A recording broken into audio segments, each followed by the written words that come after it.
Alright guys, so funny story, I actually had the movie day for this video uploaded yesterday, and I accidentally deleted the video I swear it was on accident. And the thing is that I don't back up my videos after I upload them. After I upload them, I delete them so I could have more space to do more videos, and that movie day is just completely lost now, and I do feel guilty of it. And the review also got lost, so now I have to re-record my review. Of course, if you guys were one of the few people that did see that review when I was uploaded yesterday, you guys know exactly what I think about this movie. My opinions have not changed overnight. It's the same exact opinion, same exact script, my bad.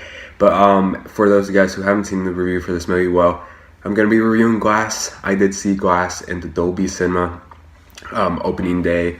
And so let's get into the review. As for the plot of this movie, I'm going to try not to go into detail while discussing the plot for this movie, because I do think this is one of those movies that you just have to see yourself to actually, see how the story builds up, because I can't tell you all that. But anyways, we do see Bruce Willis return as David Dunn, basically looking for the Beast, or now as he's referred to in this movie, the Horrid, played by James McAvoy. And they actually, both of them end up in this facility where they're basically we're basically people that think they're superhumans get stored away in there. And I'm not going to give away to the reason to how how this facility works, but they're basically just stored away there. When it comes to Glass, this was definitely one of my most anticipated movies of this year. It's pretty early on in the year too. It's January, but I was not excited for this movie because of not just of how great those trailers were, but I really like what they did with Split. And actually just watched Unbreakable for the first time this week, and I really liked it, and it got me even more hyped for this movie. Of course, I rewatched Split because I do own it on Blu-ray, and I think that Split is one of those movies that just gets better on each rewatch. And I haven't rewatched Unbreakable ever since I saw it for the first time a few days ago, but I'm sure Unbreakable is just like that. And as for Glass, I believe Glass is the same. I believe Glass works the same exact way. I still think that this is a movie that's going to get better on each rewatch, hopefully, because I personally thought that Glass in some way was actually a pretty terrific movie. Seriously though, what M. Night does here is just so brilliant in every sense. He clearly had a vision for this movie, for his Unbreakable trilogy, if that's what you guys want to call it. Both Unbreakable and Split are more of what I'd call character-heavy movies, because it just spent, all movies, including Glass, of course, spend so much time with the characters, and the movie just moves along with its story, and you're just getting more familiar with these characters, and that's what I love about those movies. And Glass as well, obviously. These characters are very well realized. Watching Glass, it's a movie that you must watch both Unbreakable and Split to understand the characters, understand their backgrounds, where they came from, and because those other movies, Unbreakable and Split, do foreshadow the events of this movie. And also, I did go see this movie with my friends, and I think it was only one of them that actually watched Unbreakable and Split, and the rest did not watch Unbreakable, but they did watch Split. So therefore, they were just kind of confused to who David Dunn is, what his character arc is really, from the first movie.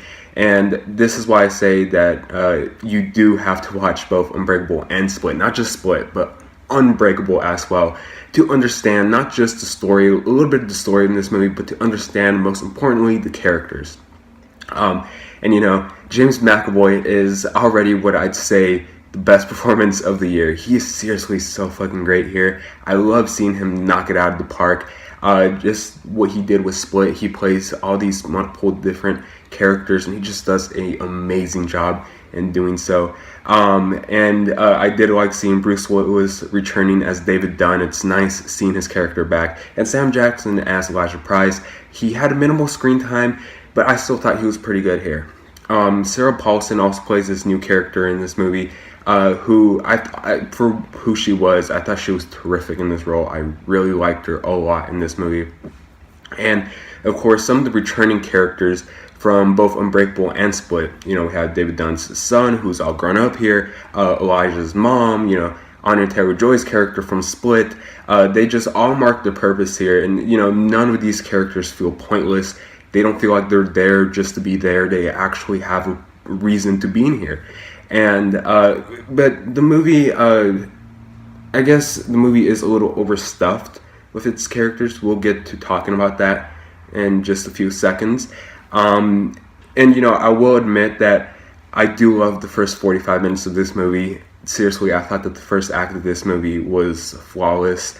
But then we just kind of sort of ran into some issues with the continuation of the story in the second and especially the third act.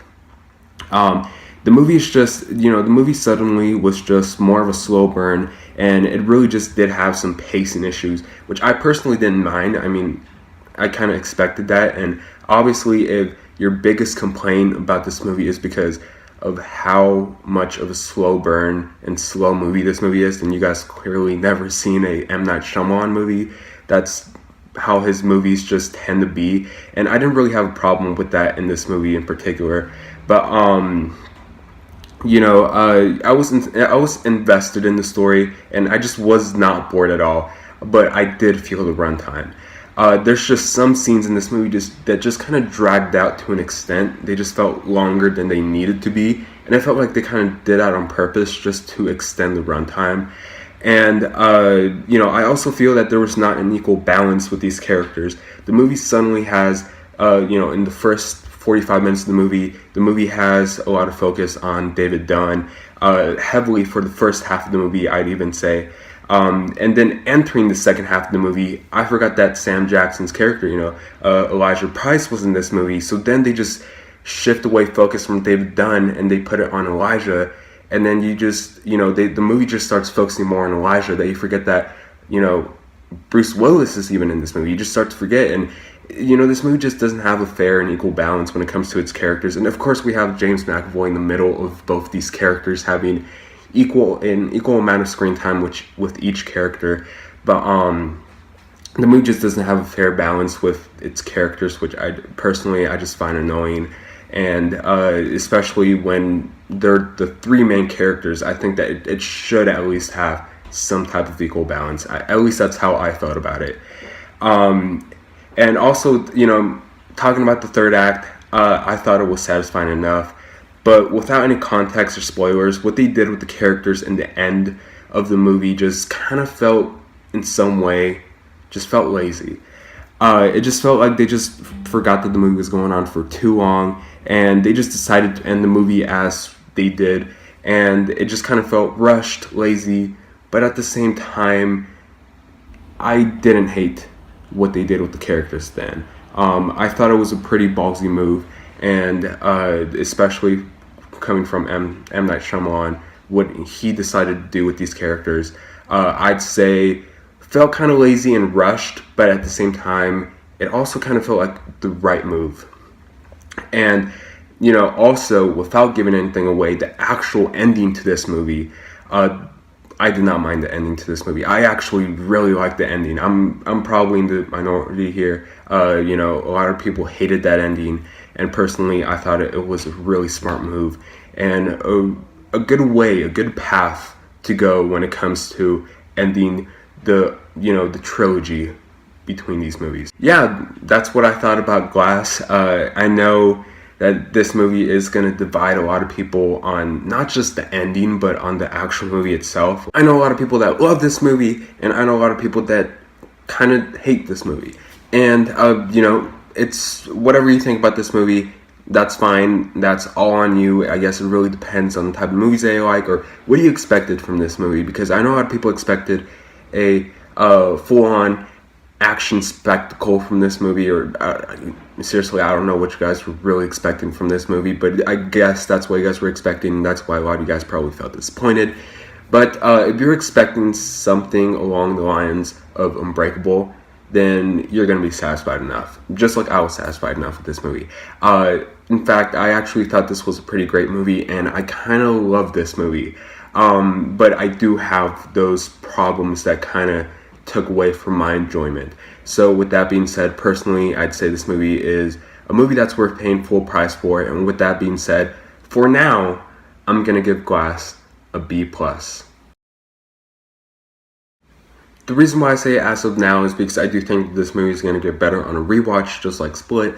But I did see this movie in the Dolby cinema, and oh my god, when I say this, I absolutely mean it. One of the best Dolby experiences I've ever had. For the sound mixing alone, this movie has some of the best sound mixing that I've heard in a movie in the past few months. And hearing that sound mixing with the Dolby Atmos speakers is just a completely immersive and just a surreal experience. For example, it especially for the more tense moments in this movie, it really just puts you in that scene. For example, one of the biggest highlights with the surround sound is a scene when James McAvoy's character, the Beast, he's walking around the characters in this wall, and then it actually feels like he's actually walking around the theater. And at some point in that scene, he's actually walking overhead on top of the characters, and they're using those overhead Atmos speakers, stimulating that, James McAvoy is actually walking on top of you. It's just such a realistic experience. Definitely one of the better Dolby experiences I've ever had, and I really do mean that. So I'm gonna go rewatch this movie, and since I did hear that the IMAX was pointless and that it was kind of disappointing, I'm gonna go watch it in Dolby again, because I do think that watching this movie in Dolby is the intended format to watch this movie. So I highly recommend watching this movie in a Dolby cinema if you guys have any. I'm going to put the link in the description so you guys can find out if there's actually Dolby cinema around you guys, because I cannot stress this enough. It's the way to watch this movie. But anyways, if you guys seen this movie, what do you guys think about it? Tell me in the comment section below. As always, thanks so much for watching. Please like and subscribe, and I'll see you guys later. Bye.